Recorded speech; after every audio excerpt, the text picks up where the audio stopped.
the question of corporal punishment in British schools remains a subject of considerable debate. While it is difficult to predict the future, it appears reasonable to assert that corporal punishment is unlikely to return to British educational institutions. However, for the sake of discussion, let us suppose that such measures were to be reintroduced. In what circumstances should they be employed? Should they be reserved solely for serious offences, or might they be applied to minor infractions as well? Who ought to be entrusted with the authority to administer such punishment? Should this responsibility rest exclusively with the headmaster, or perhaps only with a person of the same sex as the pupil? Is it ever appropriate for a child to be punished on the buttocks, or in exceptional cases, on the bare buttocks? Should such measures be reserved for boys alone? These are questions worthy of public consideration. It is pertinent to inquire as to the reasons for the prevailing belief that corporal punishment will not return to British schools. From my perspective, it is not inconceivable that such practices may one day be reinstated, though I acknowledge that those closer to the matter may possess greater insight. My belief that corporal punishment may eventually return is informed by certain observable trends in education. Firstly, there is a growing demand among parents to participate actively in decisions regarding their children's education. Secondly, there is an increasing recognition within the educational community that instruction must be tailored to the individual needs of pupils. A variety of methods is required to address the diversity of children in our schools. Attitudes inevitably evolve over time. The movement to abolish corporal punishment reached its zenith as more child psychologists and paediatricians condemned physical discipline, with numerous publications asserting that such measures were universally harmful and ineffective. However, recent literature has adopted a more measured tone. Most professionals in the field now accept that the occasional use of corporal punishment is unlikely to cause lasting harm, and in certain cases may indeed be effective. The body of published evidence supporting this view is likely to grow, not necessarily because it is entirely accurate, but because publishers are now more willing to consider articles in favour of physical discipline, some of which were previously withheld from publication. There is also a widespread perception that juvenile delinquency and behavioural problems in schools are on the rise. Whether or not this is objectively true, it is a commonly held belief, and one that is likely to persist. In due course, it is probable that serious efforts will be made to restore corporal punishment as a means of addressing these perceived issues. Coupled with the increasing view that parents, rather than the state, should have the primary say in their children's upbringing, and the recognition that a range of disciplinary methods is necessary, it seems likely that corporal punishment will eventually return as an option in private schools in many countries. The situation in state-run schools is less certain.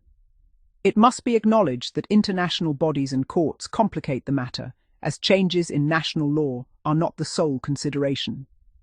Nevertheless, as the composition of these bodies evolves, and as the published evidence on corporal punishment becomes more nuanced, their influence may also shift. These are, of course, personal observations. Let us now address the hypothetical questions posed. In what circumstances should corporal punishment be employed? Should it be reserved for serious offences, or also for minor misdemeanours? It is my considered opinion that corporal punishment ought to be regarded as a medium-level sanction. It should not be used for trivial matters, yet I do not subscribe to the view that it must be a last resort. The notion of reserving it solely for the most severe cases was, in my view, an attempt to deflect criticism, but ultimately provided further grounds for abolitionists to argue that its severity was excessive. I believe corporal punishment should be an available option in cases of deliberate disobedience, particularly where there is clear evidence of premeditation. It should also be considered in instances where a pattern of similar behaviour has developed and other methods have proven ineffective. This may include relatively minor infractions, such as repeated failure to complete homework, provided there is a discernible pattern and lesser sanctions have been attempted. It is important to note that I advocate for corporal punishment to be an option, not a necessity in such cases. The decision to administer it should take into account the individual personality of the child. Some children should not be subjected to corporal punishment under any circumstances, while for others it may be appropriate only as a last resort. There are also those for whom it would have no beneficial effect. Teachers must possess sufficient understanding of their pupils to make such judgments, a task that is by no means simple. The preceding paragraphs outline my ideal scenario. However, I would be willing to accept certain compromises. If the following conditions were met, I would be reasonably satisfied. With regard to bullying, I am firmly of the view that corporal punishment should be an available option. It should not be the sole or primary response in most cases, but it ought to be considered. My own school has achieved notable success in addressing bullying through a comprehensive program that includes counselling, peer mediation, teacher-assisted mediation, and support for both victims and perpetrators. These measures are effective in many cases, but there remain some individuals for whom only a sufficiently onerous penalty will serve as a deterrent. Without the option of corporal punishment, I would likely be compelled to expel several pupils each year in order to protect their peers. As it stands, expulsions are rare. Furthermore, the use of corporal punishment in such cases can have a positive effect on victims, who are reassured that efforts are being made to protect them, and on perpetrators, who may feel they have atoned for their actions. In summary, I believe corporal punishment should be available in a broad range of circumstances, though I would be content with more limited application. Who should be permitted to administer corporal punishment? Should this responsibility be limited to the headmaster? Ideally, most teachers should be entrusted with this authority, except those who are inexperienced or have demonstrated an inability to handle such matters appropriately. In practice, I would not object to restricting this responsibility to a smaller group, depending on the size and structure of the school. This might include the headmaster, deputies, or year-level coordinators. The frequency with which corporal punishment is administered should also be considered, as excessive use may risk fostering undesirable attitudes among staff. It is not a pleasant duty, nor should it be, and there are limits to how much any teacher should be expected to undertake. Should corporal punishment be administered only by a person of the same sex as the pupil? This is a complex issue.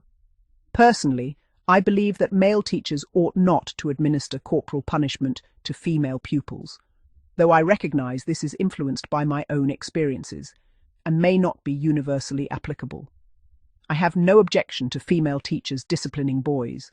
Indeed, in an all-boys school, it would be unjust to deny female staff the same authority as their male counterparts.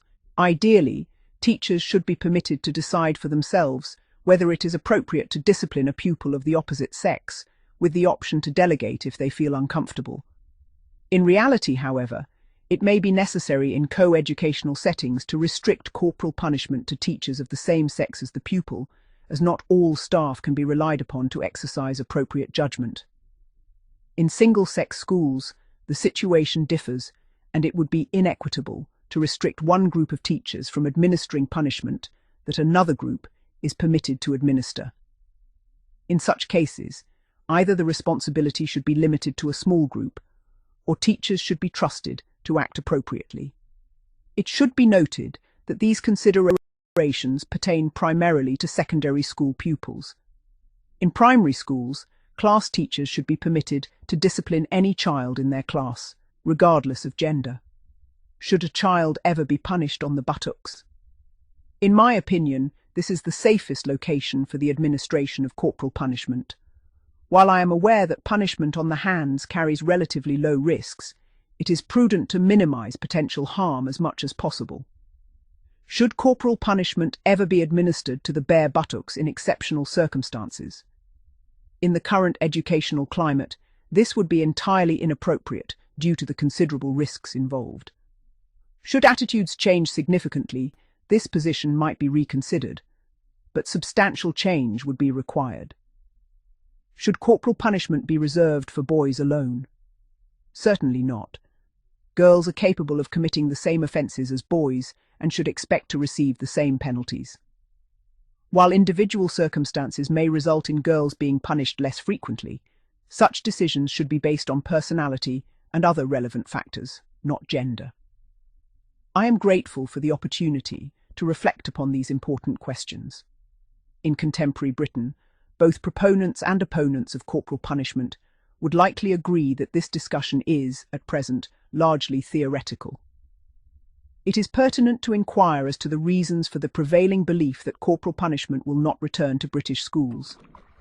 From my perspective, it is not inconceivable that such practices may one day be reinstated, though I acknowledge that those closer to the matter may possess greater insight.